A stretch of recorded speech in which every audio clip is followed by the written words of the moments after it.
দর্শক, এই মুহূর্তে বরিশাল থেকে যুক্ত হচ্ছেন আমাদের সহকর্মী পারভেজ রাসেল। তিনি নির্বাচনী পরবর্তী খবরাখবর জানাবেন। জানাতে চাই বরিশালে আসলে জানেন যে গোটা দেশের সাথেই কিন্তু এক যুগই শেষ হয়েছে যে ভোটের যে সমীকরণ। তো সকল জল্পনা কল্পনার অবসান ঘটিয়ে সকল চক্রান্তকে আক্রান্ত করে কিন্তু বিএনপির বড় একটি বিজয় হয়েছে। সে একইভাবে গোটা দেশের না কিন্তু বরিশালেও সদর আসন সহ বরিশাল সংসদীয় 6টি আসন ছিল, সেই 6টি আসনেই কিন্তু বিএনপির বিশাল একটা বিজয় হয়েছে। পাশাপাশি মহাজোটেরও হয়েছে এবং শরিক দল বা 11 দলেরও কিন্তু হয়েছে 21 আসনের মধ্যে।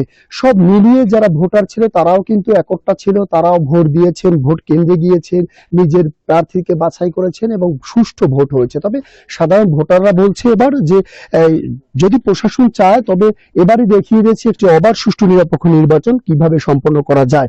আমি এই মুহূর্তে রয়েছি বরিশালের সদর উপজেলার রায়পাশা করাপুর ইউনিয়নে রয়েছি।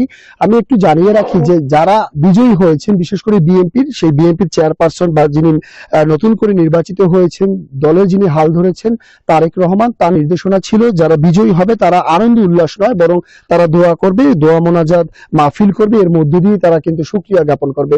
সেই ধারাবাহিকতায় এসেছি আমরা রায়পাশা করাপুর ইউনিয়নে। এখানে রয়েছেন সদর উপজেলার বিএনপির আহ্বায়ক আলহাজি নুরুল আমিন। তিনি তার উদ্যোগে কিন্তু বিএনপির যারা মনোনীত হয়েছেন বা এই সদর আসনের অ্যাডভোকেট মুজিবুর রহমান সরোয়ার তিনি যে কষ্ট করেছেন, ভোটাররা ভোট দিয়েছেন, প্রতিশ্রুতি ছিল, সেই ধারাবাহিকতা আজকে এই তার বাড়ির সামনে মসজিদেই তিনি দোয়া মোনাজাত করেছেন। কি আশ্বস্ত করছেন আগামীতে আপনার যিনি মনোনীত প্রার্থী হয়েছেন তিনি কি করতে চাচ্ছেন দলের জন্য? দেখেন, বরিশালের যত উন্নয়ন সব বিএনপির হাত ধরেই হয়েছে এবং এই বিএনপির এই আসনে বিগত 4 বার আমাদের অ্যাডভোকেট মুজিবুর রহমান সরোয়ার উনি এমপি ছিলেন।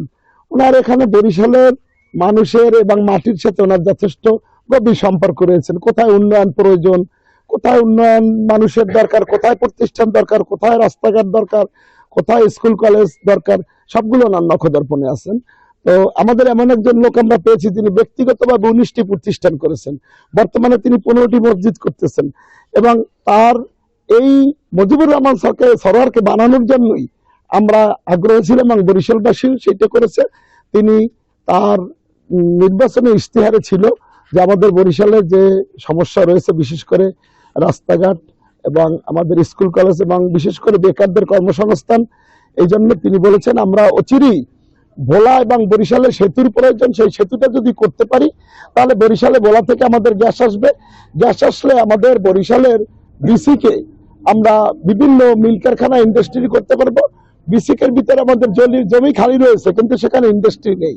আমাদের যথেষ্ট পরিমাণে ম্যান পাওয়ার রয়েছে, সেই ম্যান পাওয়ারের মাধ্যমে ইন্ডাস্ট্রি করে আমরা বেকার সমস্যার সমাধান করতে পারবো এবং সেটা মুজিবুর রহমান সরোয়ারের হাত ধরেই সম্ভব হবে। এবং আমাদের আপনি জানেন অ্যাক্টিং চেয়ারম্যান তারেক রহমান উনি বলেছেন যে বরিশালে তথা বাংলাদেশে সব জায়গায় উনি বেকার সমস্যার সমাধান করবেন।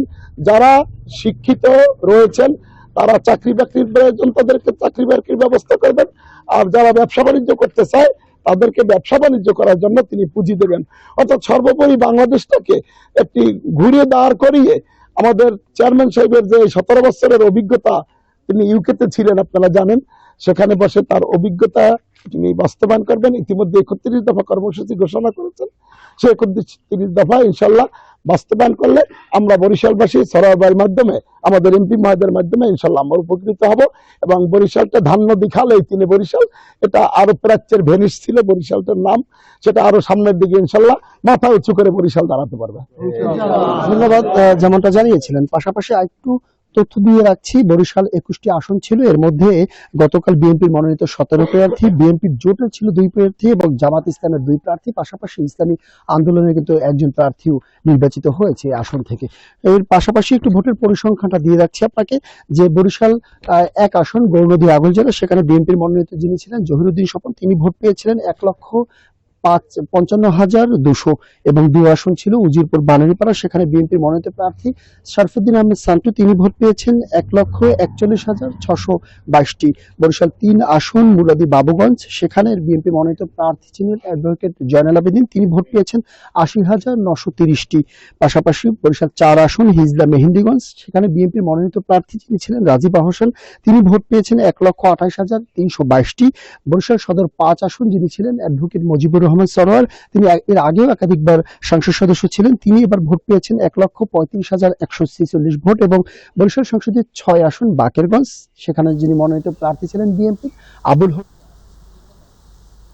পারভেজ, আপনাকে ধন্যবাদ। দর্শক, বরিশাল থেকে যুক্ত ছিলেন আমাদের সহকর্মী পারভেজ রাসেল, তিনি জানাচ্ছিলেন নির্বাচন পরবর্তী খবরাখবর।